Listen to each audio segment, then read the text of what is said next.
President Donald Trump is mad at Russian President Vladimir Putin after peace talks have gone wrong, and it seems like a peace deal is further away than it ever has been. But here's the thing. Everybody that has looked at this conflict with clear eyes, going off of the facts, has noticed that Putin doesn't want peace. Putin provoked the conflict in the first place under the false pretense that Ukraine was somehow some kind of threat to Russian sovereignty or a threat to Russians in the Luhansk in the Donetsk regions in the eastern part of the Ukraine, that those people needed to be liberated because they didn't want to live under Vladimir Zelensky's Ukrainian government.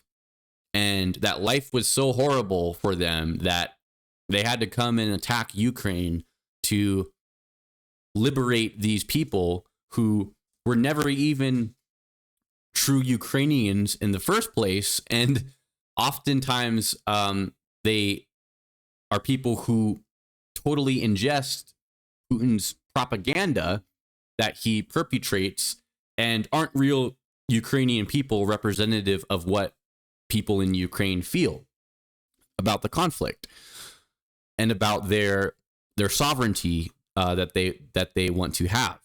So here's an article here from the Wall Street Journal. It says Trump says he's angry at Putin, says Ukraine peace talks going in wrong direction.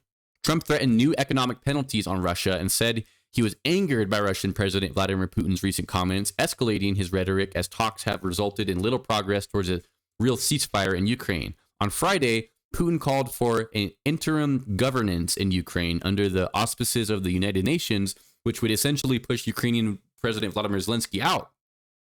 On Sunday, Trump told NBC News those comments were unacceptable because they meant there wouldn't be a deal for a long time. You could say that I was very angry, pissed off, he said, when Putin started getting into Zelensky's credibility.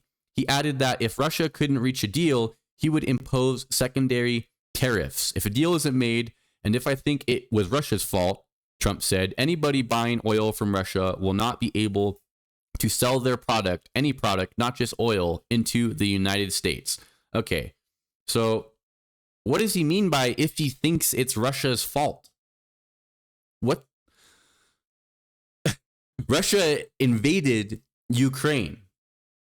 Russia attacked Ukraine with missiles well past the contested eastern region where there had been conflict from 2014 until the start of the widespread invasion of Ukraine.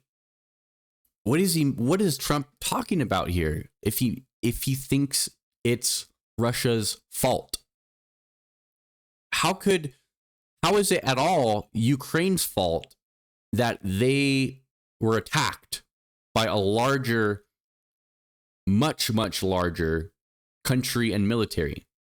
Like they wanted that? What part of it is the fault of Ukraine?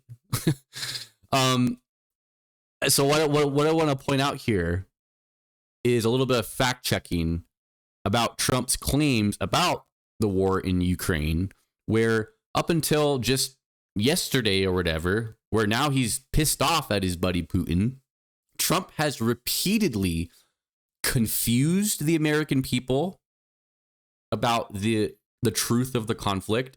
He has undermined Zelensky's credibility and has gone out of his way to give favor to the bloody dictator who inflicted this conflict on Ukraine in the first place.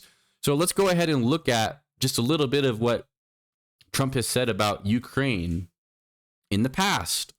Fact-checking Trump about war in Ukraine. U.S. President Donald Trump has attempted to accuse Ukraine for being responsible for the war in Russia. in a fury of claims from his Mar-a-Lago mansion in Florida. Speaking to reporters, Trump also made claims about Zelensky's popularity and observed that Ukraine had yet to hold scheduled elections due to martial law. He later doubled down on those comments in a fiery Truth Social post on Wednesday. Trump's accusations, some of which appeared to mirror common Russia talking points about the war, came just hours after U.S. officials met a Russian delegation in Riyadh to open up talks to end the conflict, which has raged for almost 3 years. Zelensky later accused Trump of living in a disinformation space created by Russia. So Trump has claimed Zelensky is a dictator without elections. Trump initially drew attention to the fact Ukraine has not held a presidential election since 2019, when Zelensky, previously a comedian with no political base, swept to power. He repeated the claims in a Truth Social post in which he accused the Ukrainian leader of being a dictator without elections. Zelensky's first 5-year term of office was due to come to an end in May 2024. However, Ukraine was under martial law, which means elections are suspended. Ukraine's martial laws were drafted in 2015, shortly after Russia annexed the Crimean Peninsula and years before Zelensky and his Servant of the People Party came to power. Zelensky won 73% of the vote. So, yeah, in a time when the real dictator who rewrote the Russian constitution so that he could be in power for the rest of his life, the guy who has been in power for over 2 decades with no real elections being held in Russia. No, Trump didn't go after that guy in the past. He's gone after Zelensky, the guy trying to hold on to his country's sovereignty in the face of a brutal war brought on by a much larger military. Let's go here to talk about Trump's misinformation about Zelensky's approval. He says, claim, I hate to say it, but he's down at 4% approval rating. President Trump also claimed that Zelensky's approval has fallen to 4%. It's unclear what source the president was citing, as he didn't provide evidence. We've asked the White House to clarify this. Official polling is limited, and it is extremely difficult to carry out accurate surveys during a time of war.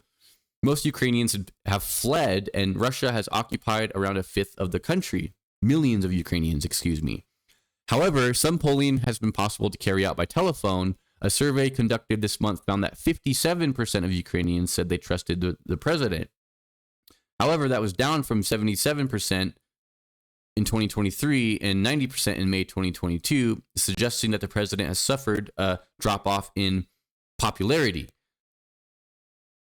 Claim, another Trump claim here. You should never have started it.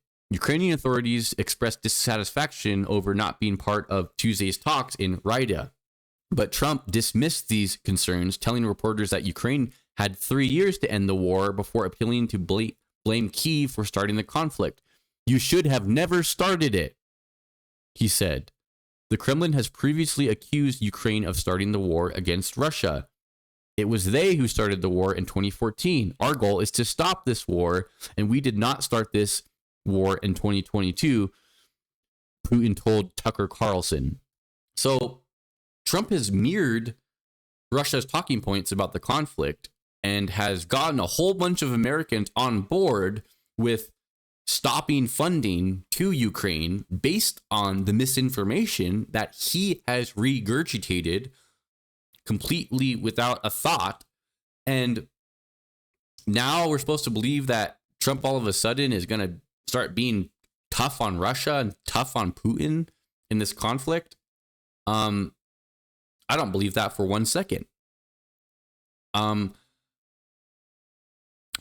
Donald Trump has repeatedly, as just pointed out there, held water for the Russians.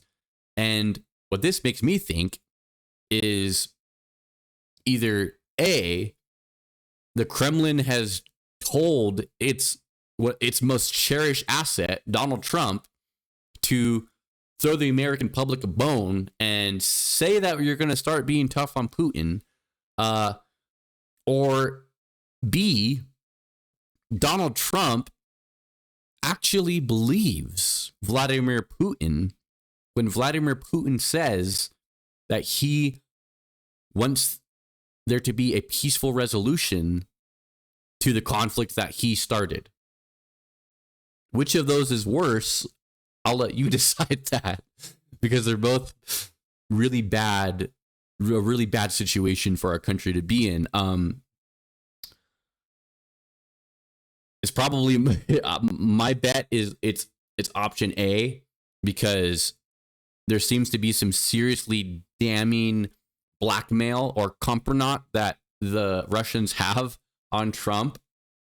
But there also is a possibility that Trump really, really believes that Putin is doing everything he can to end this conflict.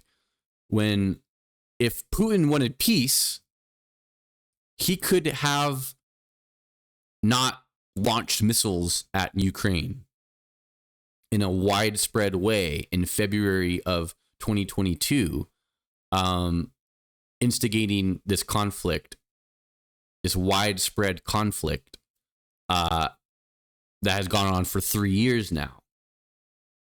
Putin could have decided that he's happy with battling in the Luhansk and Donetsk regions and tending to his country, which already is the largest country by landmass in the entire world.